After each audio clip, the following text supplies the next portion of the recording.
we're going to actually show you inside the booklet that's in draft form. And it's just been posted to the website, which she'll tell you exactly where to go to download your copy of the plan and go through it page by page. And please send your questions.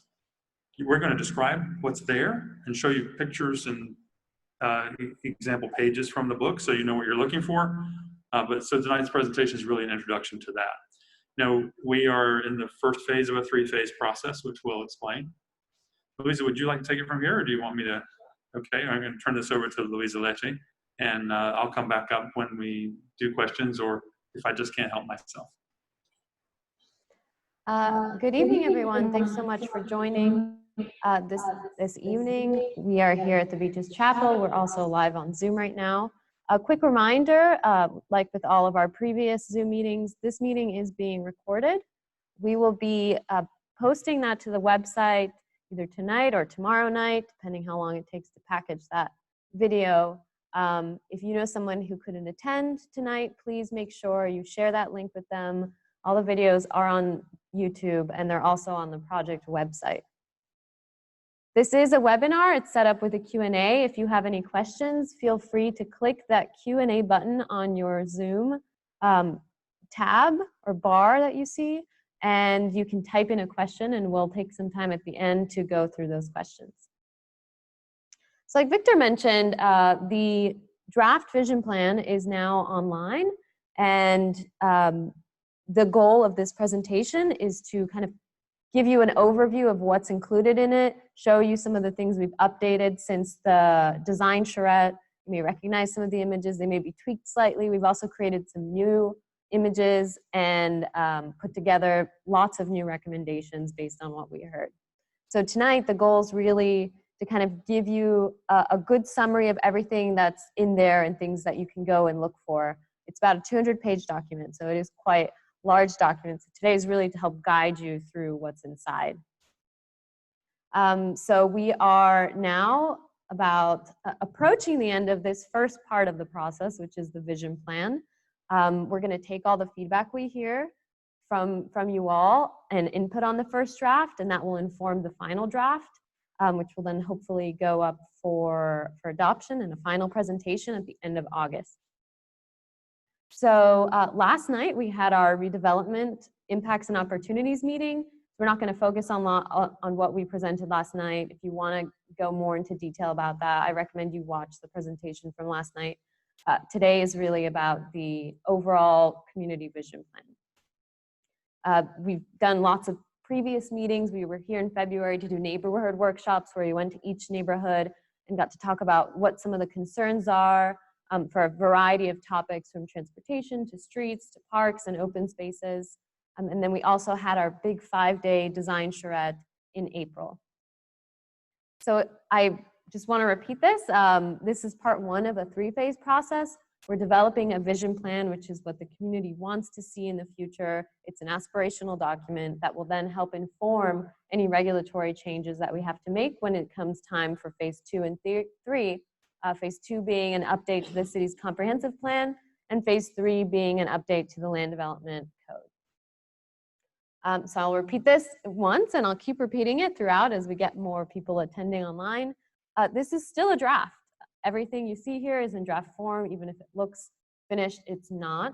So please let us know the things you liked or didn't like, or maybe you would like if only you could change this and this about it. That's what we need to know as we're developing the final draft. So the draft vision plan is now on the website. You can go to our website. It's both right on the homepage if you go to www.neptunebeachvisionplan.com. It's also on the Engage page, which is where we'll put a link to a form you can fill out with all your feedback as well. And I will share that at the end of the presentation as well. So what's inside? We have an initial chapter that just goes through the whole process and everything we've done so far with the community in terms of workshops and meetings. The report then goes into existing conditions and key issues. There's another short chapter following that that's about how tools to preserve community character, and a little bit about the history of growth and development here in the city. Then we go into the vision, and the vision is split into 5 different parts that I will go through shortly. And then the part that we're still going to be working on after we receive feedback is the implementation plan. And so once we get a better sense of what needs to be prioritized from you all, the things you liked or didn't like or feel are important, we're going to be developing a more specific action plan for the city in terms of what they need to do next.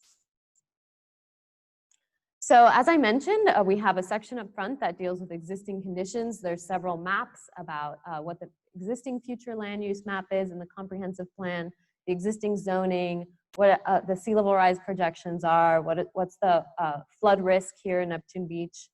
We also did a snapshot of both housing right now, commercial uses and businesses and jobs, and streets and transportation.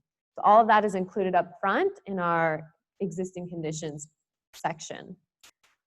So we also have a section that's about preserving community character, and included in that is this opportunity sites map that identifies vacant parcels that are ripe for redevelopment, as well as possible future sites for redevelopment that are likely in the next 5 to 10 years based on what we've heard from the community and stakeholders, and then some more long-term parcels for redevelopment that maybe in the next 10 to 20 years will be evolving and changing or passing ownership.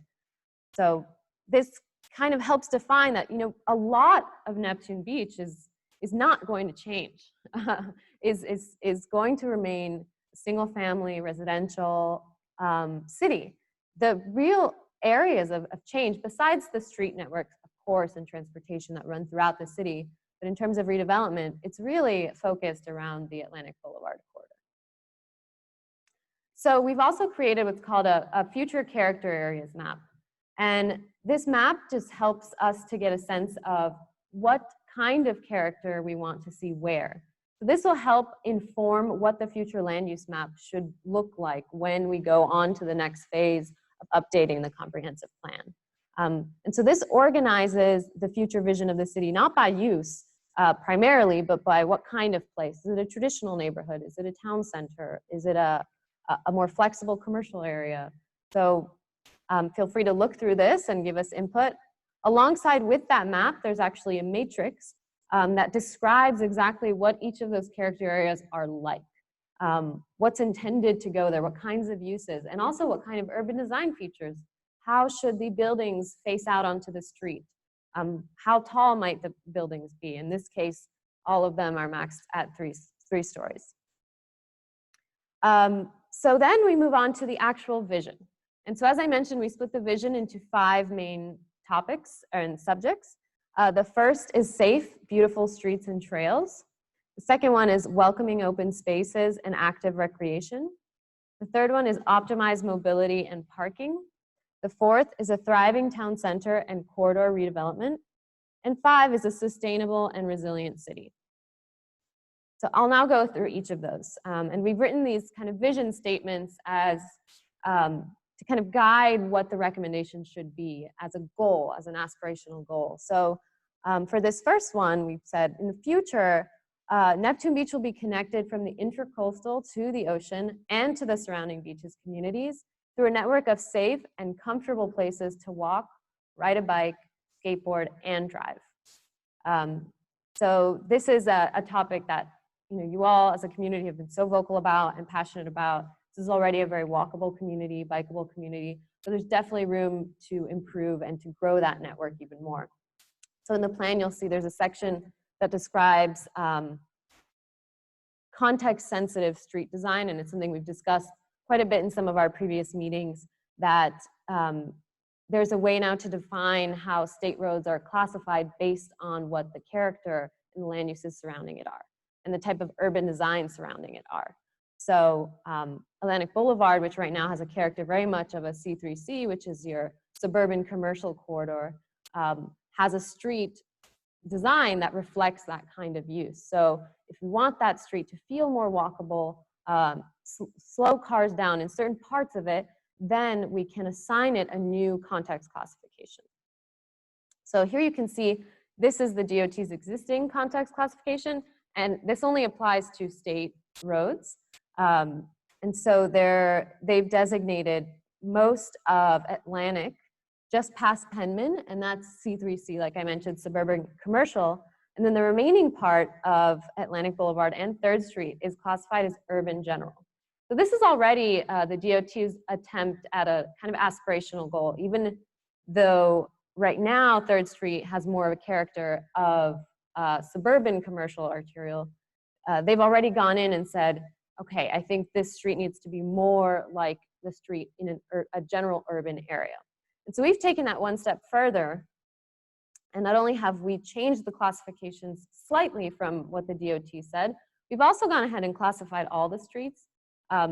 This is a tool that will help the local government when they're making decisions about street design for local streets. So it doesn't just need to be a tool that the Department of Transportation is using on state roads. It can also be a tool for local government, public works, as they're going in and doing new designs in smaller streets as well. So the big change we've done is that now Atlantic Boulevard, a section of it is now what we call an urban center. So it's even slower and more walkable. As you get closer to the town center, the character you see is shifting from the suburban commercial to urban general to then an urban center. And the same with 3rd Street, we've extended that urban center classification down to Cherry Street. We also have several recommendations for just creating a more walkable and bikeable place in general, and that includes lots of strategies and tools for traffic calming, urban design tools, the size of the streets and blocks that help support a more walkable environment. The city has already a well-recognized complete streets policy that's been adopted. Now it's just a matter of moving forward with the projects that will implement that policy. So we've also created a future bike and pedestrian improvements map. And some of these are already planned. So this map identifies some crossing improvements that are already in the works, whether by the city of Jacksonville or DOT or here locally at the city, but also additional areas where we want to see improvements. So here you'll actually see specific types of, let's say, bike facilities in specific areas. So where do we want to see another multi-use path where people can, ride their bike separated from cars? Where do we need improved crosswalks or a pedestrian activated crosswalk with a signal that stops cars? Where do we want to see access to Hopkins Creek, for example? It's another form of transportation, more for recreation, but still a part of the overall network. And so in this map, we've gone in and defined that. So definitely spend some time looking at this map and let us know if we've missed any key connection points that you think are important. And that local network actually connects to a much, much larger network of trails that are both existing and planned by the city of Jacksonville and the North Florida TPO Transportation Planning Organization. This is their map from their master plan. And you can see that Neptune Beach is really going to be a part of, once this network is complete, of an incredible amount of recreational trails that will allow you to bike from Jarboe Park to downtown Jacksonville if you're feeling fit and able to do that. But that will be a possibility. And it will also bring people potentially from the city of Jacksonville and cyclists through your city. So it's an exciting recreational network. So now I'm going to go quickly through our street sections. This is one street we didn't get a chance to show any designs for during the charrette, so I'm starting with this one. We received feedback after the charrette that, what about First Street? What can we do to make First Street better? So we have here a couple of options on how First Street, south of Orange, could be improved. So here's a view looking south, the existing street. It's a two-way street. There's parking intermittently on both sides, and you have sidewalks on both sides and palm trees. So the first improvement that the city could decide to do, if you feel that the street already works really well for what it's supposed to do, I think the one big change that could happen is just adding shade trees intermittently or wherever possible between some of the palm trees, just to add some shade.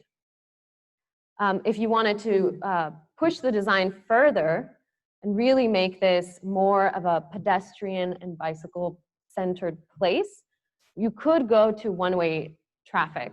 So it would become a one-way street for cars And then half of the roadway becomes a dedicated cycle track for people running, biking, and walking. And again, we would recommend, of course, having shade trees. This scenario also shows more formal parking on one side of the street. You can even put the shade trees in between parking spaces if you didn't want to plant the shade trees where the existing palms are. The third option, option C, shows what we call a yield street. So it still allows for two-way traffic, but it's much narrower. So cars are forced essentially sometimes to kind of duck into a parking space or wait to see if another car is coming in the other direction. But really this is a extreme traffic calming type of design that's meant to really slow down cars. It has still parking on both sides of the street. And this is supposed to be a shared condition, much like the street is today, where cyclists and skateboarders are sharing the road with cars as well. For PENMAN Road, we have a couple of options as well, and we actually split PENMAN Road for the section north of Florida and south of Florida. So this is the section north of Florida. Here you can see the existing conditions of the road. We have one lane in each direction and then a central turn lane. So in this option, we're showing a two-way cycle track that's separated from cars on the east side of PENMAN. And so that would give cyclists a dedicated place to walk and bike, and also separated from people walking on the sidewalk. So it kind of separates the speed of travelers. This is the existing condition south of Florida. There's a lot of areas throughout PENMAN right now that serve as drainage swales. And so we were trying to kind of navigate where best to place any new or wider sidewalk. And so south of Florida, we've gone ahead and put that two-way cycle track on the west side. And that was partially because of these very wide drainage swales that are on the east side in that portion of the road, but also because the bridge that connects there is on the west side of the street. So if we wanted cyclists to be able to continue on this path and go over that bridge, the only way over the bridge is on the west side. But of course, that could also shift. So the idea is that cyclists would go down PENMAN on the east side, and then at the intersection with Florida, they would switch over to the other side of the road. Now, there is another option, which would involve complete reconstruction of PENMAN. And so in those other options I've presented, the goal was to not make any major change to the roadway, but still provide a safe place for people to walk and bike. The road is not symmetrical in the right-of-way, so you have more space on some sides than others. So one thing to get even more shade trees on PENMAN and to get separated bicycle lanes in each direction would be to reconstruct the street, which would require changing the drainage and then rebuilding the roadway so that it's centered again on the right-of-way. So a more extreme condition, but something we wanted to offer as an option as well. For Atlantic Boulevard, here you have the existing conditions looking west. The option A essentially is showing, again, new shade trees, which we feel is just really important to improving the overall quality of life, walkability, but also beauty of the city, and would go a long way. You've also seen here that we have wider sidewalks and the addition of on-street parking on Atlantic Boulevard. Here's another option that actually puts a two-way cycle track on the south side of Atlantic. So in lieu of a row of on-street parking, this allows you to add a dedicated two-way bicycle track. And for 3rd Street, here's the existing condition again.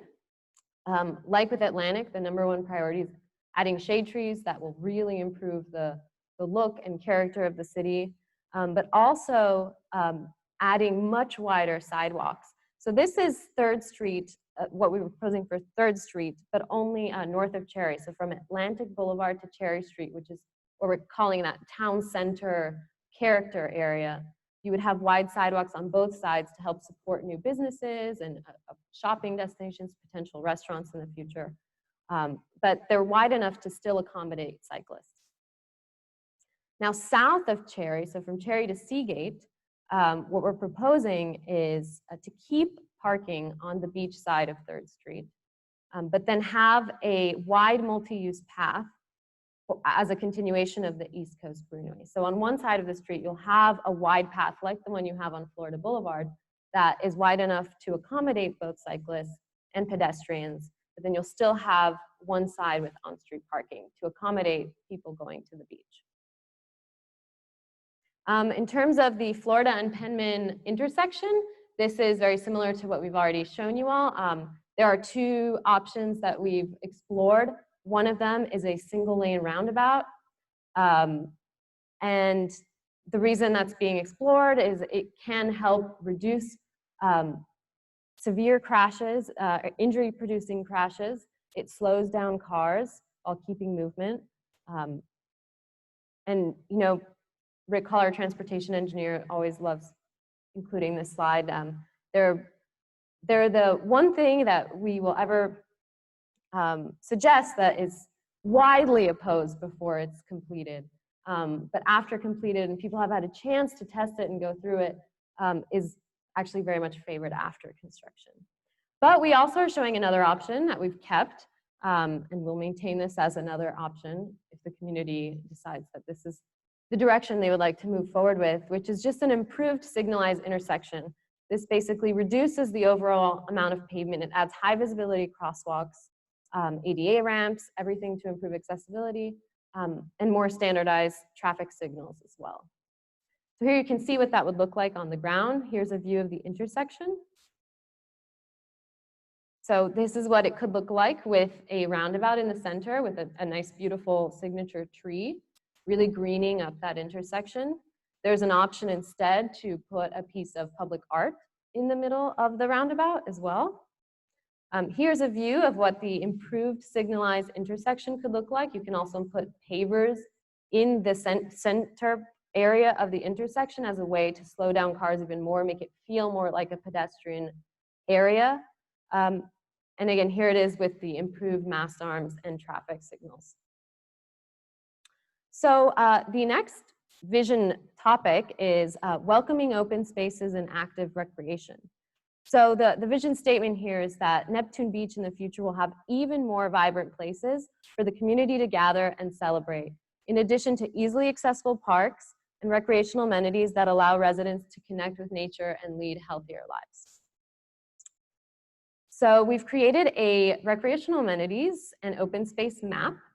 So on this map, you'll see we still are showing that network of safer places to bike and walk. We're calling that the low stress network. So these are places where it's safer for cyclists, where they have dedicated facilities separated from cars and just safer places that they can use to get around the city. In addition to that, we're highlighting safe routes to schools, streets that we know students are taking to get to schools. Those should be prioritized for safety improvements always.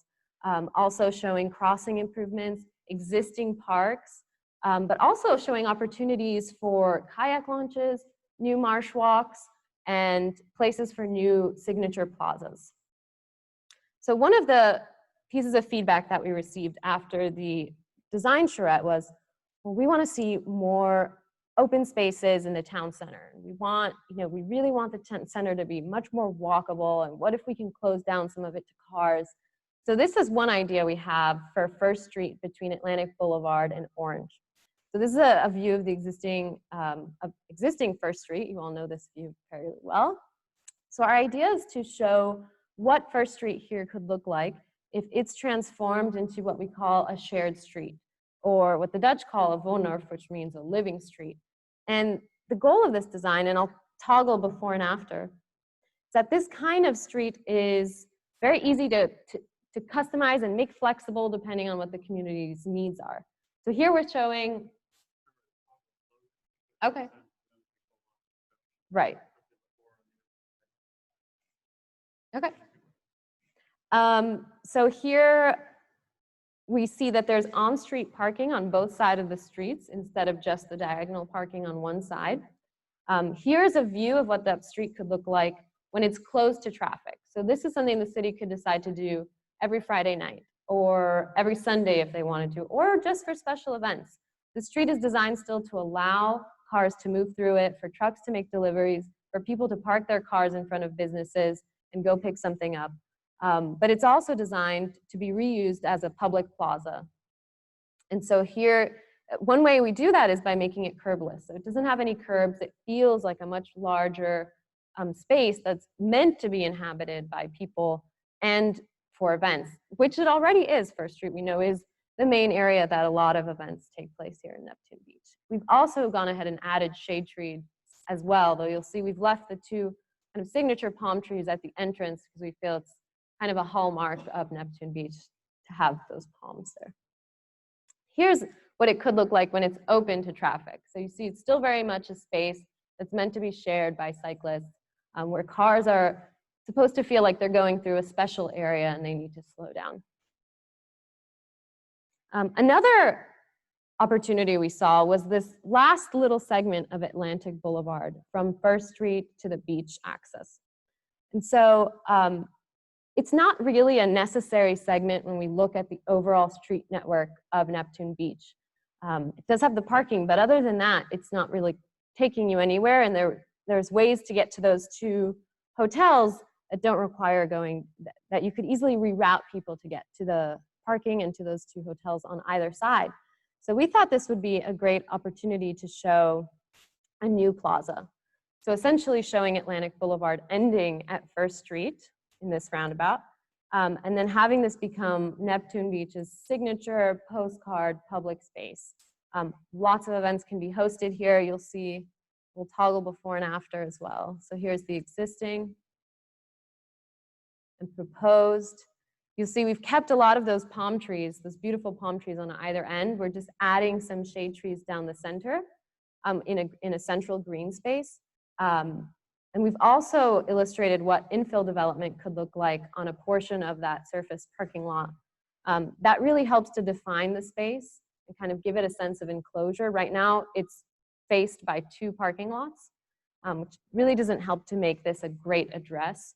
So by adding what could be even shallow buildings that still preserve some parking behind them, really helps to define this as a special place. So we have lots of recommendations and information about the value of street trees in this chapter. We also talk about different ways to promote art and culture. There's recommendations that came, widely from the community in some of our technical meetings about the possibility of creating an arts steering committee, a group of locals who help to, encourage and decide like what public art projects the city might pursue. And there's several other recommendations of how public art can be incorporated more into the city and into open spaces. And here's just a snapshot of some of those ideas that we actually have, that we show in more detail in other parts of the plan. But adding murals, potentially painting the water tower. You can also have local artists come and paint utility boxes, add colorful seating, and adding any kind of art or sculptures to roundabouts as well. Another idea we had, and this was shown at the design charrette, was improving this trail along the canal in Jarboe Park. So right now, there's, again, not much shade in Jarboe Park, not much shade along this pathway, but in the future, it could become a really lush area that helps to support more wildlife, and also just more of a comfortable experience for people walking and biking through the park. We go into more detail about the kinds of native plants that can be used to help support wildlife in this chapter. We're also looking at areas to potentially include some kayak launches, and what the different kinds of kayak launches could look like. Here is a potential possibility of having a kayak launch at the end of Shadow Lane. And so what that kind of site plan and access to that could look like, a handful of parking spaces or just a pickup and drop off area that allows people to go take their kayaks and then go into a short boardwalk and then launch their kayak into Hopkins Creek from there. We've also included an illustrated plan of the current design for Jarboe Park. You can see there's a lot proposed already, and there's a phase 1 that will be moving forward for Jarboe Park. And this would really enhance this gem of a park that you all already have by adding a lot more shade trees, adding more recreational amenities for kids of all ages, the playgrounds meant for different ages, as well as enhancing the community garden and having a space for outdoor education.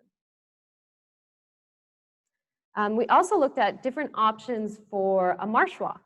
And so we've chosen a couple locations to show what that could look like, and how a marsh walk should be designed to minimize impacts in the local environment and the marsh ecology. So here's just a couple of places we've shown. One place we looked at is by the water treatment plant, and what access could look like there as well. Another option we looked at is by Bay Road or Acacia, and there's kind of two options for where you could include the actual trailhead to the marsh walk. One could be further down by continuing Acacia, or it could be further up slightly by Bay Road. So there's definitely a lot of options in these locations on how long you extend it, where exactly you put parking, how you could landscape the space as well. Another new thing that you all may not have seen is, we heard talks of an old prior bridge that used to connect the two segments of Seagate. And so, and we heard this idea come from some people in the community that, they would love to be able to access that on foot and by bike to be able to get all the way across through Seagate. And so we here are showing how you could build a marsh walk that would actually connect the two segments of Seagate Avenue. And it can also just be an opportunity to enjoy nature and enjoy the marsh over Hopkins Creek. We have a section about creating safer and secure places. This talks about what safe routes to school programs are, how they can be implemented.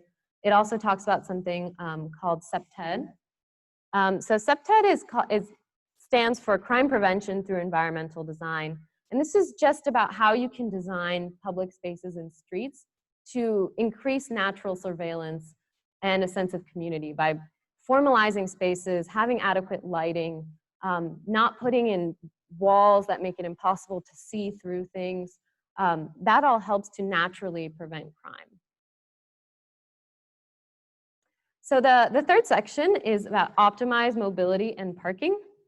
So our vision statement is that in the future, Neptune Beach will provide safe and innovative transportation options to reduce car trips in town, while at the same time managing parking needs in a way that enhances the local character. So how can we accommodate parking, which is something every community needs, in a way that is still making Neptune Beach more beautiful, not providing too much of it, so you just have a lot of empty asphalt, but also just reducing the amount of parking that's needed by getting people using other options for how they get around. So we've created a existing and future transportation network map, and this map is showing, again, that low stress network of places to walk and bike, but it's also showing where there could be a potential future circulator. It shows the existing bus routes, the JTA bus route that runs through here, but saying that, in the future, there could be possibly a shuttle or a fixed route circulator that runs regionally on A1A or on Atlantic, and then potentially even a local shuttle that connects that along Florida, and where logical stops would be for people to jump on and off. It also includes what we're calling these mobility hubs. So I'll go into what a mobility hub is in just a second, but you'll see we've shown locations for small neighborhood scale mobility hubs, and then one possibility for a larger mobility hub. So all a mobility hub is it's a place for people to go to switch their modes or find lots of options to get around. So this helps to create what we call a park once environment. So if people have somewhere that they can leave their car and then grab a bike or grab a scooter or hail a Uber or a Lyft, or just walk by connecting to that system of slow and safe trails, that's what a mobility hub is. So there's different scales of that. There's places with Grand Central is a mobility hub, and that's obviously a scale far beyond Neptune Beach. But there could be a place, potentially in the future, if there's a larger garage or larger surface parking area, where visitors can come, leave their car, potentially leave it charging if it's an electric vehicle, pick up a bicycle shared, or hail an Uber, and there's a designated pickup area for them to go. get information on where to go, how to get there, and then spend the whole day out and come back to their car at the end of the day. And then there's much smaller mobility hubs, which you can see a picture of, one in Minneapolis, that you can take one small space, a parking space maybe. It becomes a space for people to leave their electric skateboard, to leave their scooter if they want, to get information, but at a much smaller scale. So that's more for local residents, not meant to accommodate, say, outside visitors. We also have recommendations on expanding existing and new transportation options. So we've had discussions with Beach Buggy and how their service is going right now. They have that free shuttle service. So could there be more public locations that have access to the Beach Buggy, or where they're going to you can go to pick one up or get dropped off. But also, what would be the next steps one day to getting some kind of future circulator? And so essentially there's a long way to go, but there's certainly an opportunity given that the city of Jacksonville is on the very cutting edge of autonomous technology in the entire nation. So they're currently piloting lots of projects for autonomous circulators, and it's a real opportunity for a community like Neptune Beach in the future to potentially have some really great options for getting around. But again, that's a kind of an aspirational next step, but I think it's certainly something that is worth mentioning. We also have a section that talks about parking solution. That's both parking solutions in residential areas where there's concerns about spillover and beach goers parking in the residential areas. We show some examples and precedents of other residential or beach areas that struggled with this and some of what they're doing to solve it, as well as options for visitor parking in the town center as well. There's a section in this chapter about adaptable streets and quick build projects. This is specifically in response to coronavirus. A lot of cities are adopting quick build projects that before would take months to approve and design, but they've been much more flexible in creating these spaces for restaurants to be able to put dining outside to uphold the social distancing requirements, but also just to give people more safe places to walk. So closing down streets temporarily, converting some areas of streets to places to dine. And so we have a section that talks about how to implement some of those projects and what other communities are doing to fund and implement those projects. The fourth topic is a thriving town center and corridor redevelopment. So we talked quite a bit about this in our meeting last night, so I'll try and go a little bit quicker through this. But in the future, Neptune Beach will see its auto-oriented commercial areas incrementally transformed into welcoming and walkable places with high-quality mixed-use developments that connect seamlessly to the beach's town center and surrounding neighborhoods. So we talk a bit about the changing landscape of retail in this section and how important it is to retain really unique and special places together with public gathering spaces to make your town center really thrive.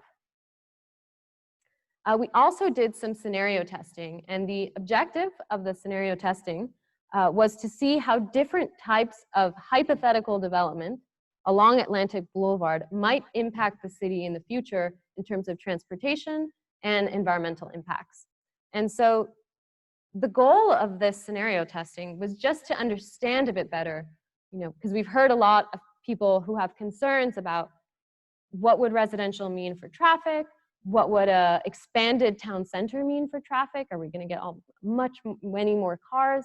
So we wanted to understand a little bit better, okay, well, let's say if we change how Atlantic Boulevard is developed, how would that actually affect energy consumption, emissions, and trips and vehicle miles traveled? And so we created these three scenarios. One is just the existing scenario, scenario one, which is infill development, but that's using the existing land uses. So anything that's vacant is just filled with a use similar to what's there already. So in this example, 500 Atlantic would be replaced, let's say, with a Kmart, or with a Target, sorry. Scenario 2 and 3 both show compact walkable redevelopment. The difference being that scenario 2 is showing only commercial and office, so no residential, and scenario 3 shows commercial, office, and residential. And both of those would include walkable open spaces as well to improve walkability. And so kind of the big learning for us from doing that scenario analysis was that scenario 2, which creates what we're calling more of a lifestyle center, which is a commercial-led and retail-led project without residential, that actually generates the most amount of car trips overall than any of the other scenarios. Because lifestyle centers require visitors to support them, essentially, it becomes a drive-to destination for a much larger area of people. We also have our 500 Atlantic options. Some of these we presented during the charrette, but we've also updated one of them as well. So here's the existing plaza.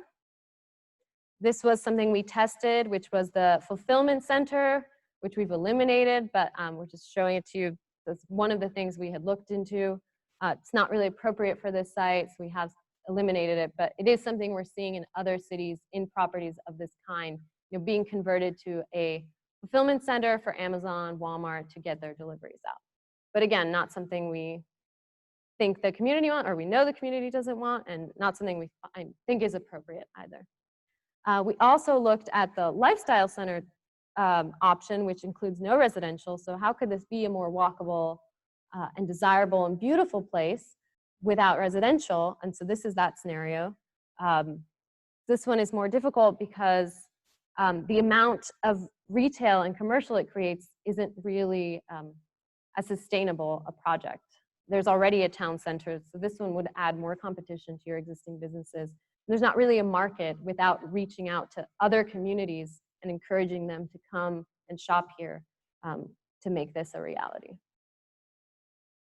And then the kind of hybrid option or new option that we kind of came up with throughout the charrette as an alternative would be a traditional walkable neighborhood that has a smaller amount of retail and commercial. That's really more for local residents and not so much for attracting visitors to come to a shopping center. And adding residential, but adding residential on a scale that's much closer to what's already existing in Neptune Beach. And here is an updated plan of what the street connection could look like. So this is about stitching together the town center and redevelopment along Atlantic Boulevard. Well, answer questions at the end, sir, if you can.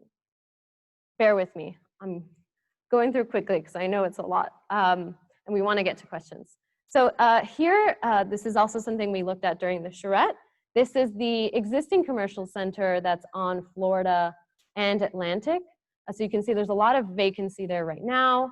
This is also an old aerial, but in this kind of forested area at the top, that is the Brewhounds today. But there is a lot of empty space here, a lot of older buildings that are, have seen better days. And so we're proposing that this could be a real opportunity for the city to make a new kind of neighborhood center with some small infill buildings that could be live-work, could be an opportunity for some maker spaces or creative offices, smaller. That here you can also see having the East Coast Greenway, which is that wider path on Florida, completed all the way through to Atlantic, how that really helps this become a bikeable destination and kind of catalyzing from the success of Brewhounds. This could really be kind of a special, cool part of town and provide people who live further away from the town center with somewhere that they could go grab a coffee or a bite to eat. And so this is that intersection. This is the underpass of Atlantic at Florida. And here again, we've heard that this is just really not the entryway that people would desire into the city of Neptune Beach. This is a really difficult intersection to cross. It also just isn't really representative of what a cool and eclectic community this is. This is one of the main entries into the city. So we looked at some different options for how to really brighten and liven this up. So this is an update from what we had at the design charrette, showing what just painting murals could do to really give this place new life We're also slightly widening and elongating the median along Florida so that you can at least get some palm trees or some kind of planting there.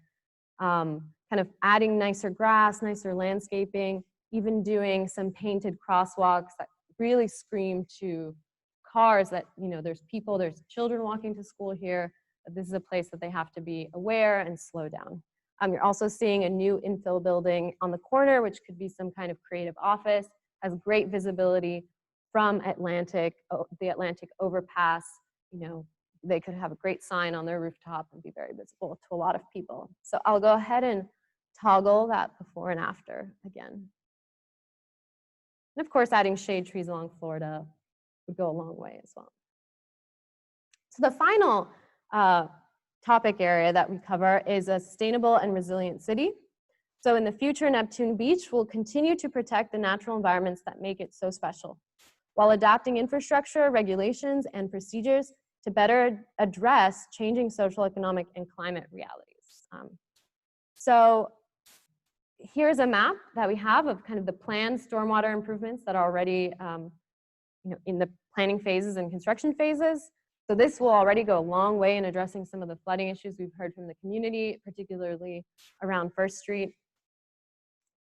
Here's also kind of a zoomed out view of the regional ecology in Neptune Beach. We're really looking at estuarine and marine wetlands that have to be protected and preserved.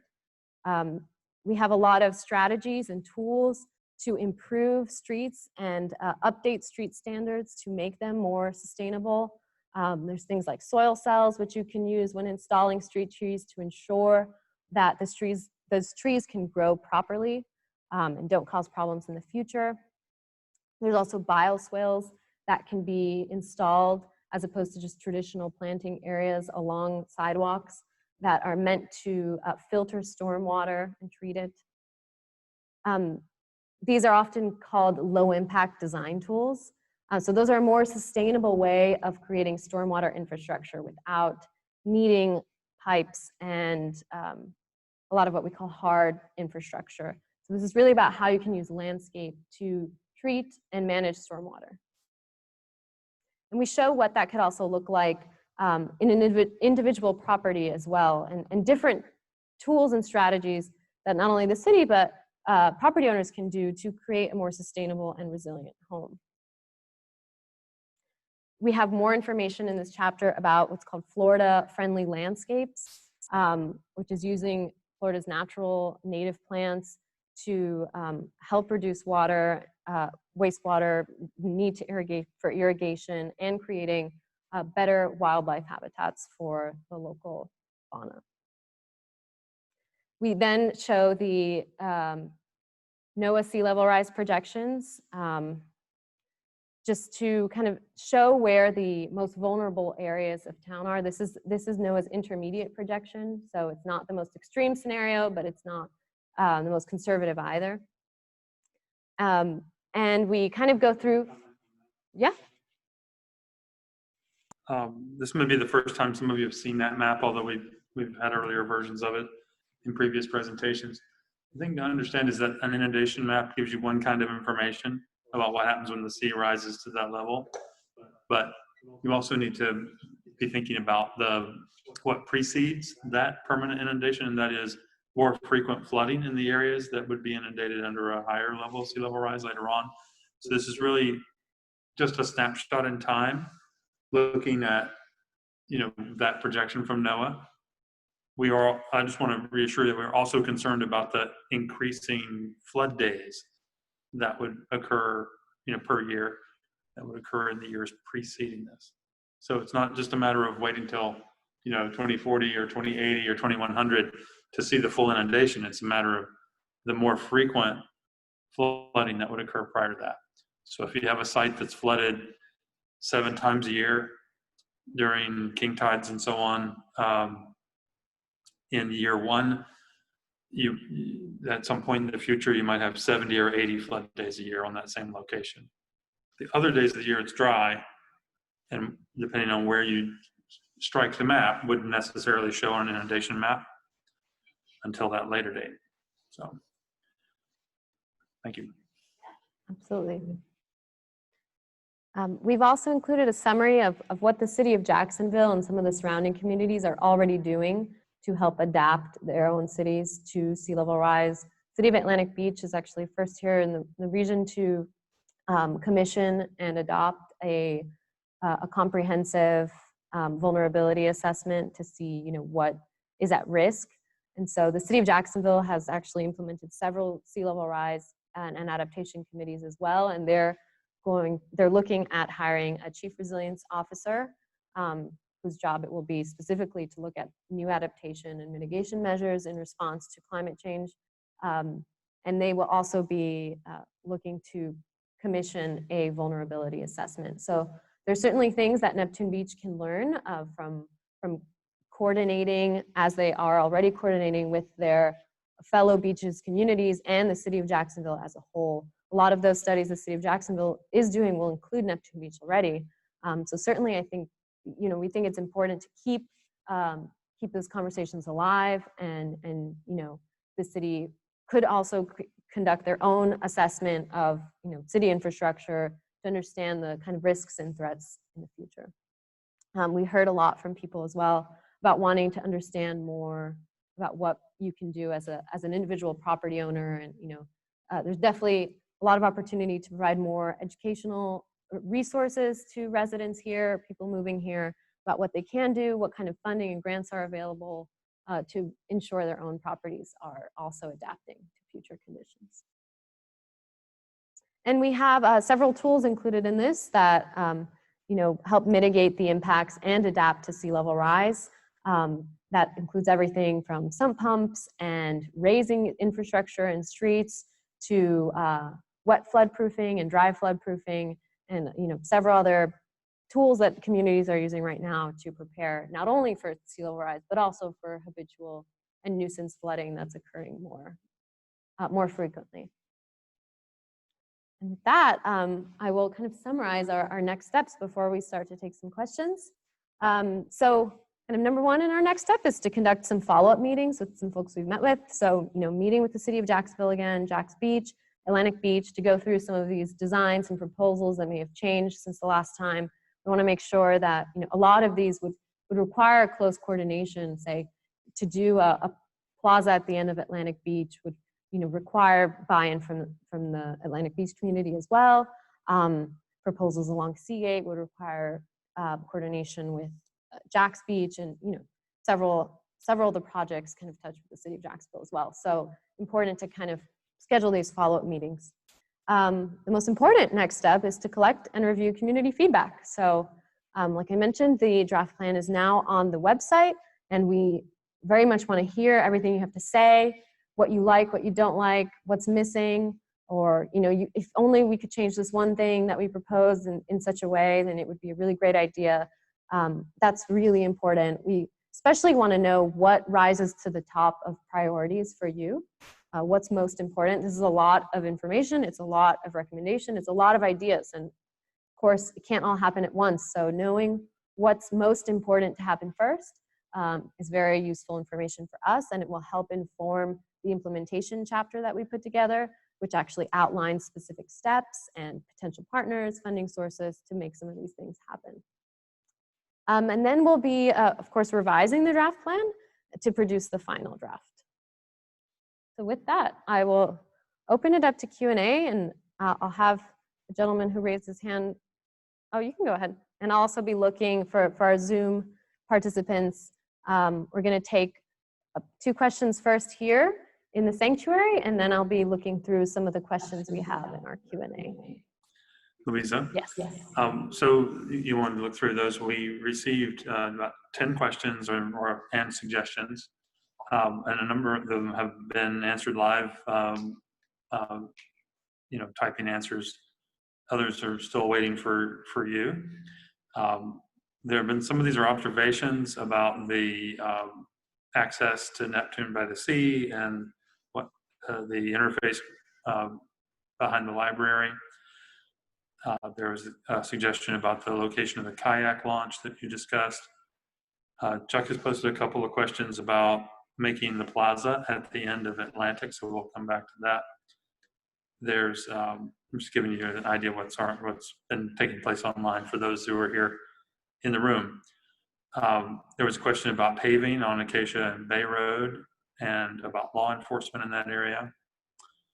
There are a couple of questions about scooters, which Lisa Nissenson, who's the new mobility expert, has been interacting with Pedro about online. We'll no doubt get more answers from her on that.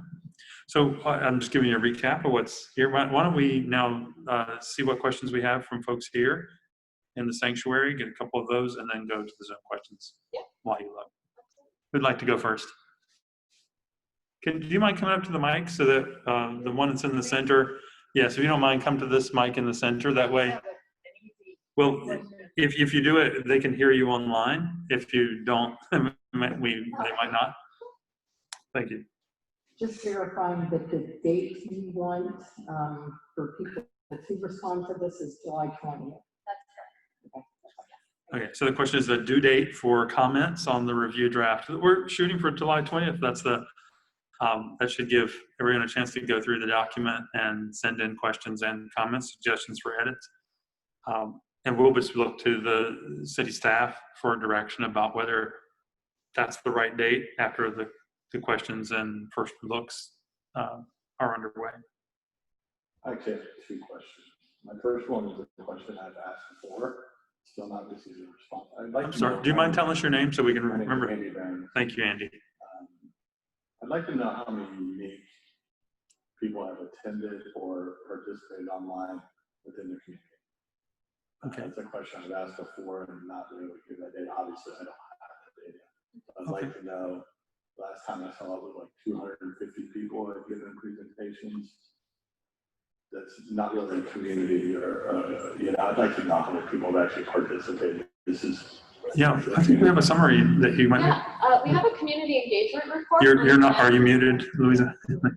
No, you might want to repeat the question for in case he has. So we just got a question here in the sanctuary about how many unique participants we've had throughout this process. And I would have to check the exact number, so I don't want to give you the wrong amount. There is a community engagement report that we have on the website that you can download. It has exactly how many people have participated, except for last night and tonight. It's not included in that. But I can say that every single event we've had, we've collected emails. So our email list is a pretty good idea of how many unique people. So our email subscription list is about 520 people. Yes. Yeah. The other question I have here, we saw I've only seen three options.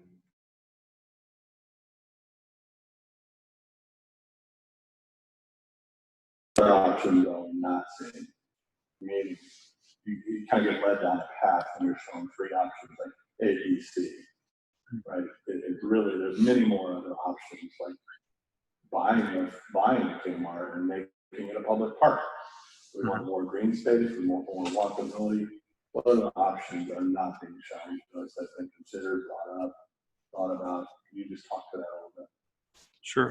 So the question is, given that we showed several options for the 500 Atlantic property, what other options have we not shown or that have been investigated or what have you? I will say we felt like we got some pretty important information, Andy, about other options from hearing about the previous either attempted and failed approval proposals that have been put forward and about the previous proposal for redevelopment of part of that property that was put forward and approved, but then not implemented because of the market realities of doing so. So there are, in addition to the scenarios that we worked up ourselves and analyzed and presented, there are also those previous scenarios that add that information. We feel like those have been very publicly aired, maybe incredibly publicly aired, given all the discussion that's going on. So we didn't feel it was important to rehash them or redo them.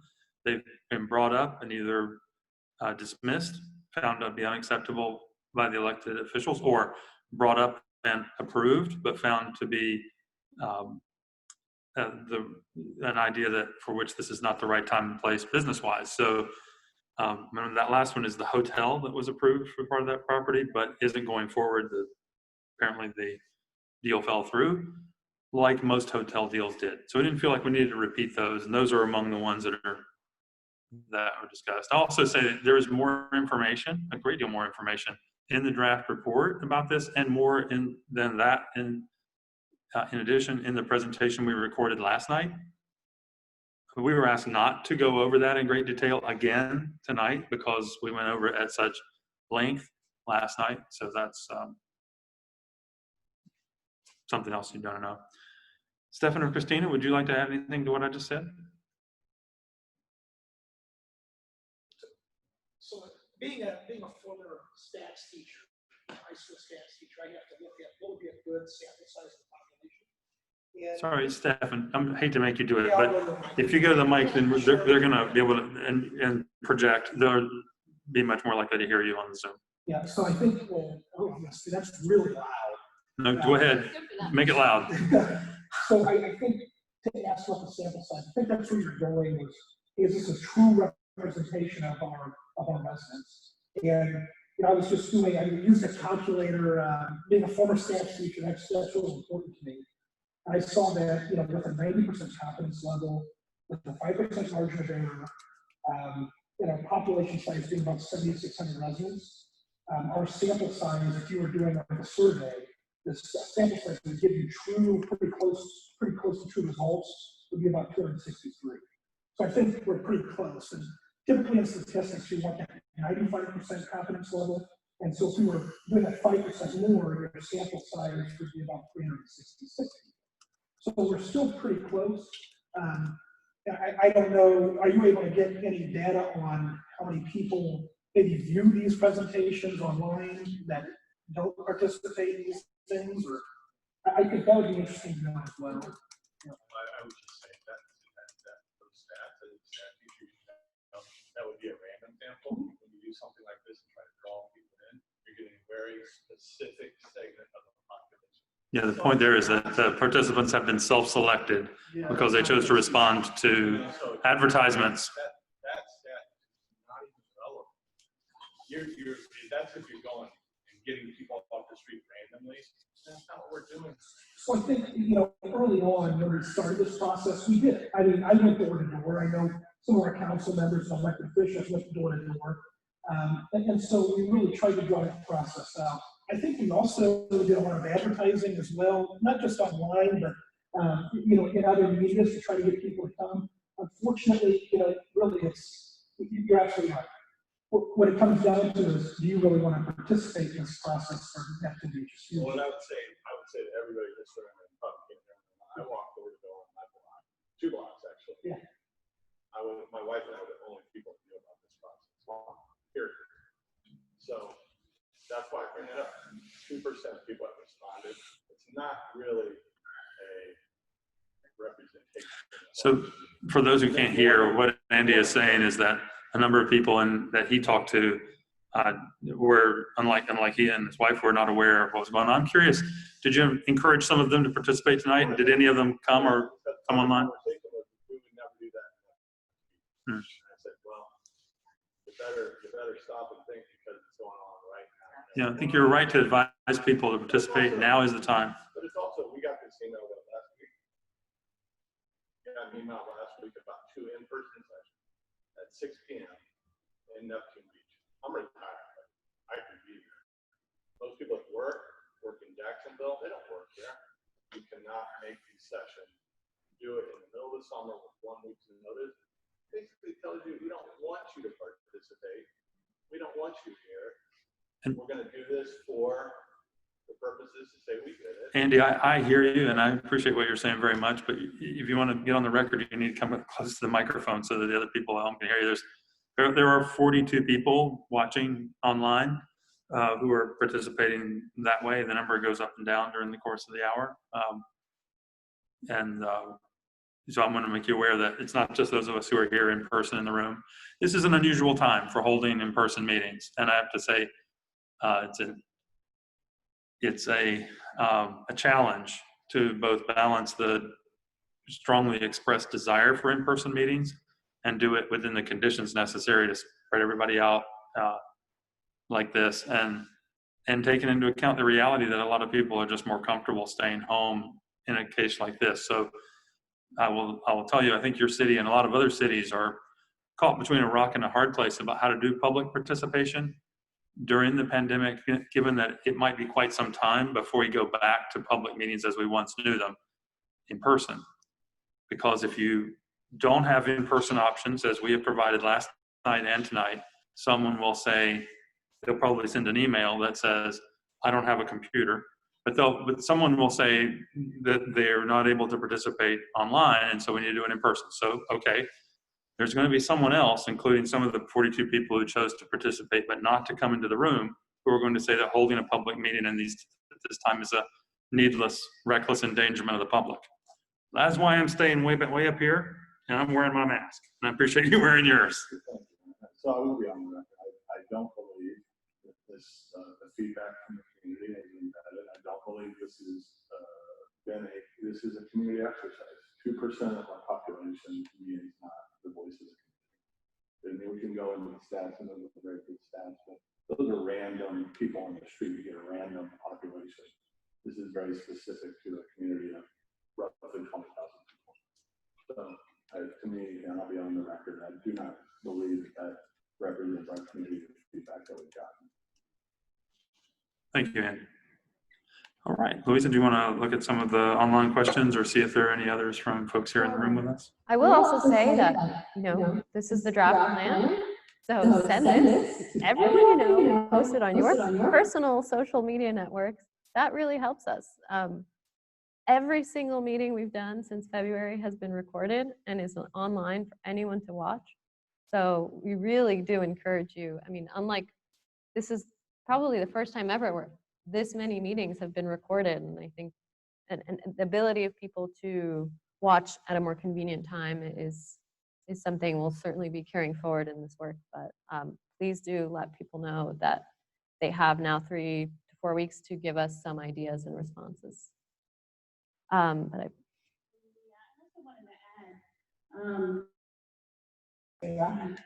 That's okay. Be loud, because then they can hear you. Okay. A number of different methods. We did do the board hangers. We have used the Everbridge system. We have an email distribution list. And we're certainly open to any feedback because this is phase 1 of 3 phases. So this level of participation is very, very important to us. And this draft will be available online until July the 20th or end of July. And so hoping, that we will encourage everyone to give us their feedback and also answer the survey responses that will be available after tonight as well. so there are a couple more questions that are still open. There's questions here about recommendations for City Hall and Police Station and Senior Center. So that's something we definitely touched upon in some of our other workshops. Where's the right location for the Senior Center? And we've heard some updates that they're looking into potentially their old location, but we can certainly look more into that and help develop that idea further in the second draft. In terms of City Hall and the police station, we've kind of recorded what we've heard from the community, how they feel about it. Ultimately, that's a decision in the future for your elected officials to take about what happens to city-owned property. We've certainly heard from some people that they think if there's an opportunity to relocate one of those buildings or both. Other people really like having City Hall where it is today. So that's included in the feedback we've received, and it's been recorded and heard. Certainly the Senior Center, we can have more details about that included as a part of the final draft. There is also, yes. Mm-hmm. Yes, we have one question about the plaza proposed at the end of Atlantic, and how this might hinder the access or the main entrance into the Seahorse Inn and One Ocean. And yes, it would have to be something that is properly designed. There are other ways to create a different main entry. if you weigh that against the improved pedestrian access and bicycle access to those hotels, of people likely visiting town to be walking and biking and visiting the beach, would actually be a huge asset to the hotels as a new public space. But absolutely, we'd have to be something that is adequately addressed through that design. It could also be that instead of closing it down to cars, it becomes something similar to what we showed on First Street, where it's designed as a plaza, but that both of those segments kind of form an L of this flexible area for both cars and pedestrians. So certainly another option we can explore if we want to preserve car access on that last segment of Atlantic. Yes. Do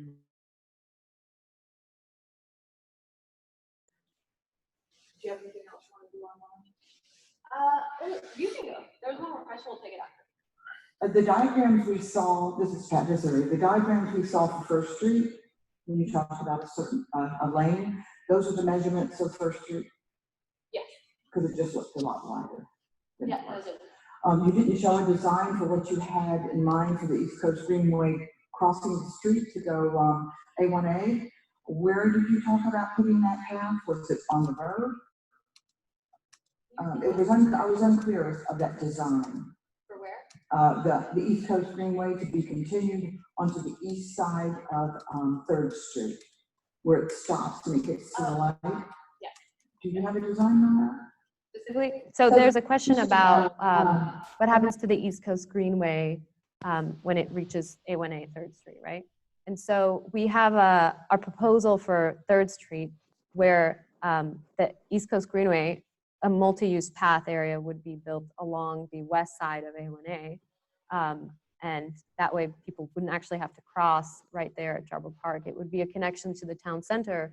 And then the improved designs for the Atlantic and 3rd Street intersection, that would be a place where then the bicycles can cross over. Although I will say there's several intersections along 3rd Street A1A where we're proposing improved bike and ped access across the street. So that would include things like pedestrian activated signal, better, more visible crosswalks as well.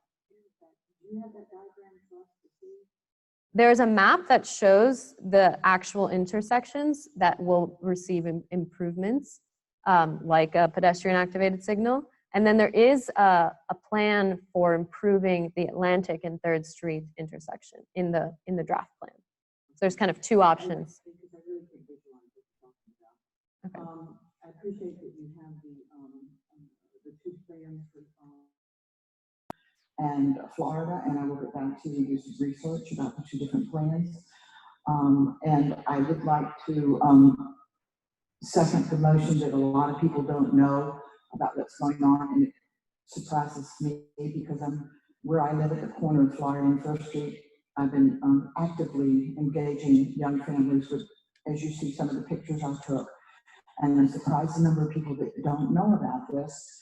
I have often suggested that the water bills would be a great place because everybody gets their water bill, and people are interested, but I just think that we should not rush this through. One thing that we really need you to do is we need handicap access to the beach, and our beach is not wheelchair friendly. Our drifting sands never have been. I had a friend who lived here for many years who had a big, fat, tired wheelchair. So any access along our access just isn't going to work because our sand is so soft. So since you guys are planners, maybe you can do some research or something where we could at least have one area where someone, yeah, it's probably impossible, but anyway, people do ask for it. Thank you very much. I appreciate your time. Thank you, Pat. That's a great Thank you, Pat. suggestion, and we actually just got someone online ask the same thing. Did Nicole ask the same question that you did? Yes. And our transportation engineers and everyone else are on it.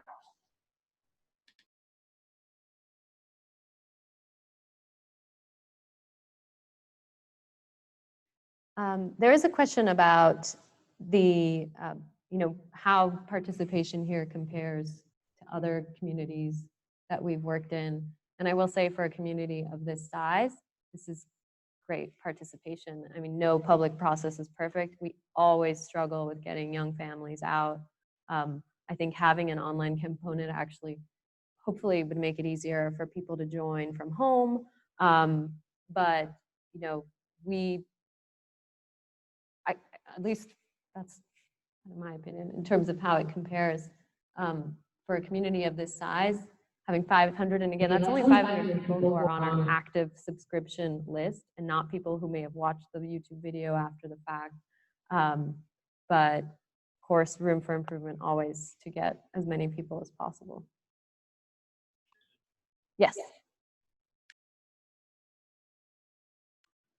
I'll just say, we also have been impressed by the participation, particularly back in February, with the number of people who participated in the hands-on sessions that we did prior to the online activities, which have also been pretty remarkable.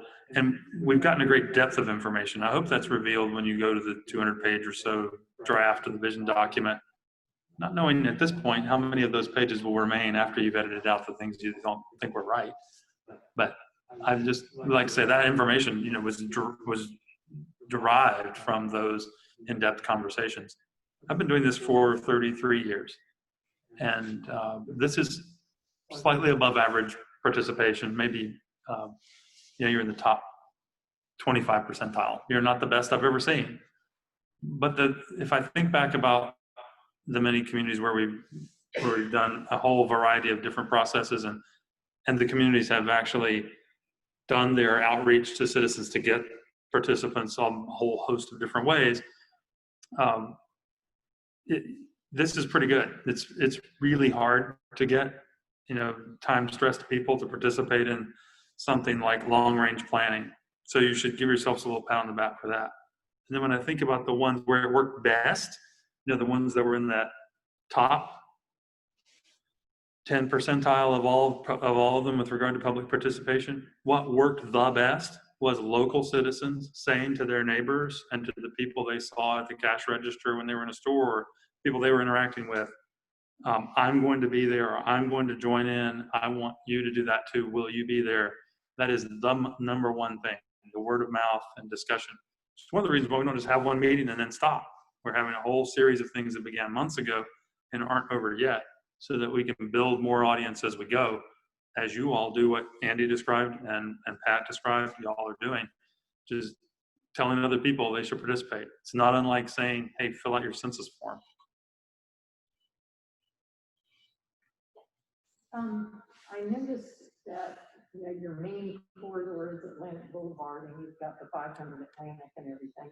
But south of Lemon Street on 3rd Street, there's a lot of businesses there, and are they being taken into consideration with this plan and the codes that are going to be designated for Atlantic Boulevard? How are they going to incorporate that area? I don't know if those buildings are individually owned. I don't know anything, or if it's one owner for the, you know, for that strip or what. But that's something I haven't seen anything done with that area and stuff, which is, you know, maybe right for development. I don't know what the leases are on those buildings or anything either, so but I just haven't seen anything about that. Yeah.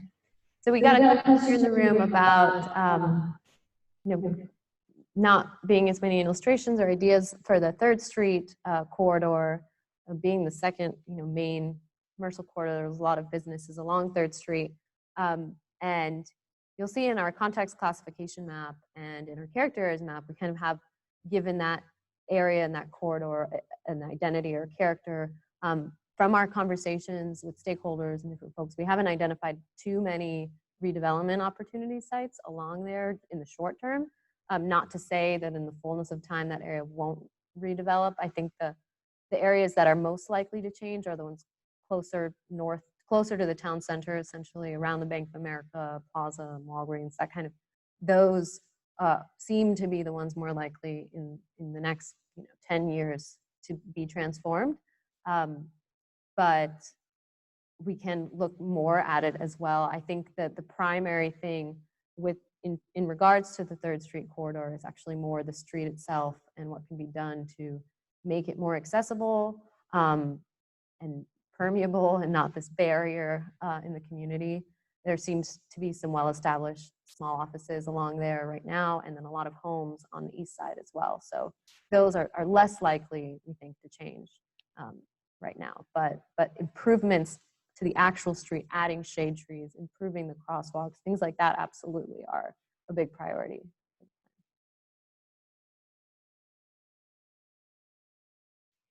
All right. Yeah. Things we need to flag. Yeah, I think we've gone through. Christine, Chuck has his hand up. Louise. Oh, sorry. Yes, Chuck. Use the mic so that Okay. we can pick it up. Thank you. First I'd like to say is, Be loud, be loud. That's hey, good. first I'd like to say is, Cameron, you guys quite a bit, but I do like the direction you're going with the, I call it alternative transportation, but you corrected me on that. It's The original bicycles, modes. the original transportation, which is awesome. I'm really I'm trying to give you some positives here. Thank you, Chuck. Because I have with you guys. So the transportation by foot, bike, scooters, whatever, getting people out of their big SUVs. I do like the additional trees and the especially the live, work, play type micro communities. I don't know where it is, but where people can live, eat, play in one location. Little pockets of that, wherever it may be, is a good idea. Let's see here. One idea I was thinking of, I pitched this to you guys, but I don't know if I got a response. I love the park. I love the Jarbo Park.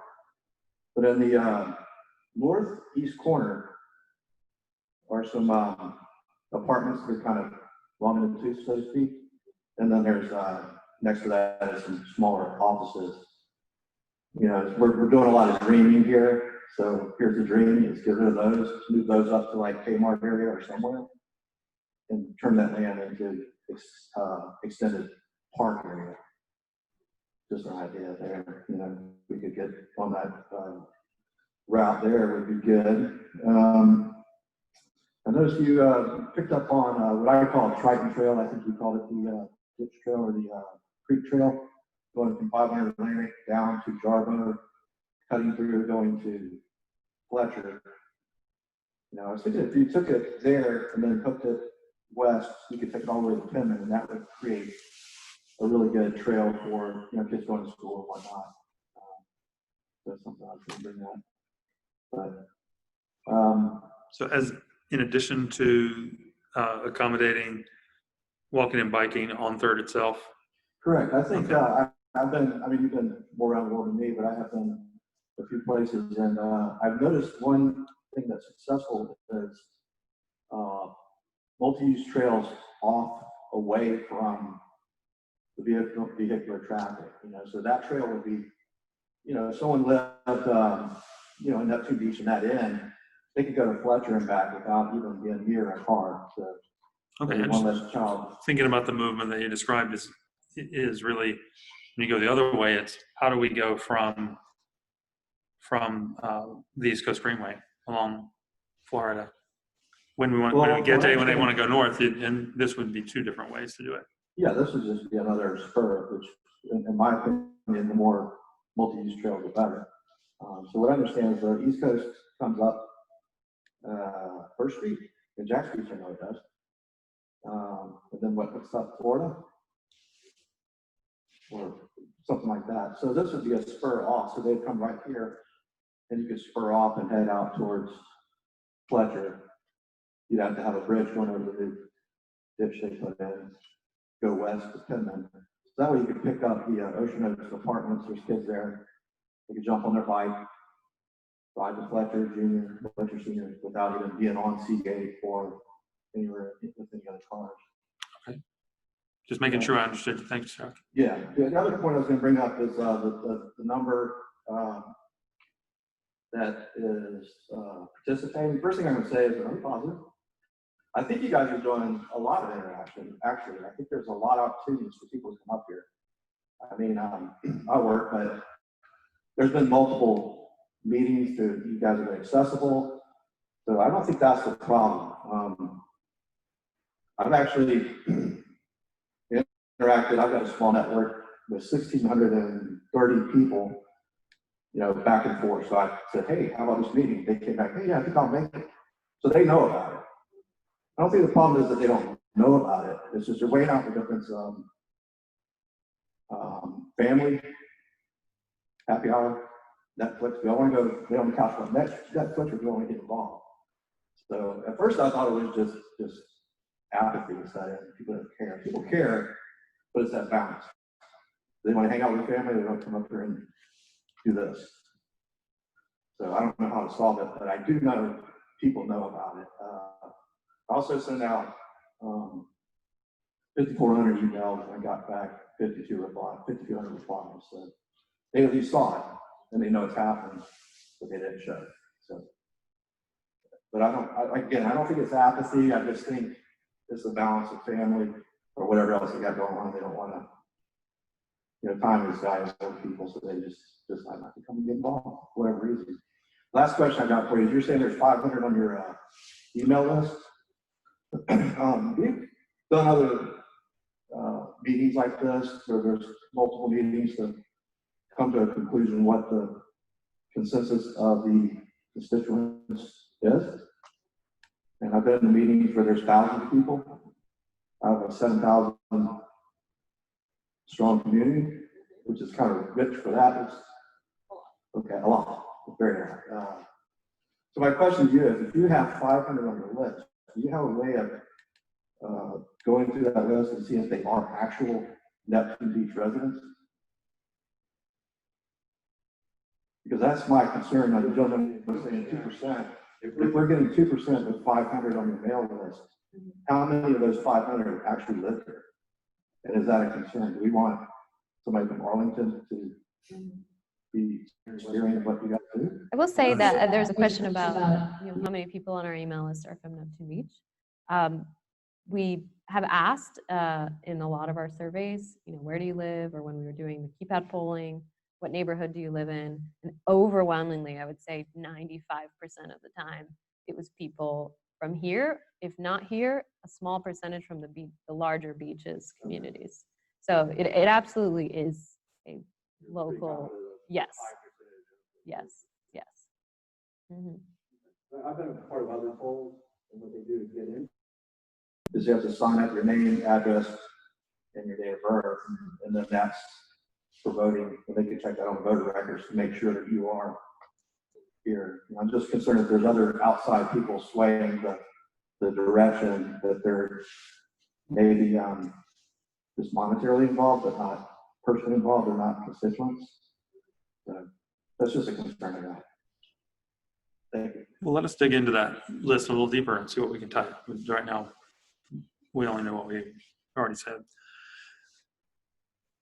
Okay, so let's see, there's a new open question in Q&A. Okay, Diana, just observing, what about absentee owners who might be on an email list, and they're owners and they're stakeholders in all this, but not necessarily people who are in town? Okay, good point, Diana. Okay, Christina, I think we exhausted the questions that were typed into us online, and those have been answered either out loud or directly, or both. And I think we've heard all the questions from here in the audience. Do you have anything else you'd like to do tonight?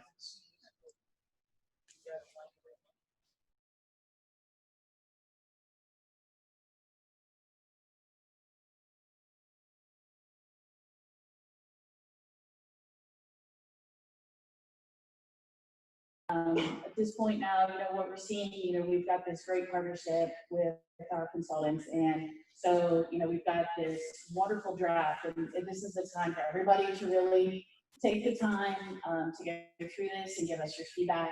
A lot of these are conceptual. They're the dreams of our community. And so while it's easy, maybe more typical to have a product that we're presented with that we have the opportunity to react to, this is a very creative process. This is the time for us to decide what it is that we want to see, and not what we don't want to see necessarily, but more of a creative, additive process. So, you know, this is the time now, you know, we've got, say the next month or whatever to get everybody's feedback. And, you know, we've been very thankful for the level of participation and input that we've received this far. And just want to thank everyone very much. All right. Thank you, everyone. Yes. Thank you everyone for attending, in person or online, taking the time. Like Chuck mentioned, there's a lot to balance in life, so it's appreciated. And thank you to the Beaches Chapel as well for having us. And you know, we look forward to hearing all your feedback. Have a wonderful night.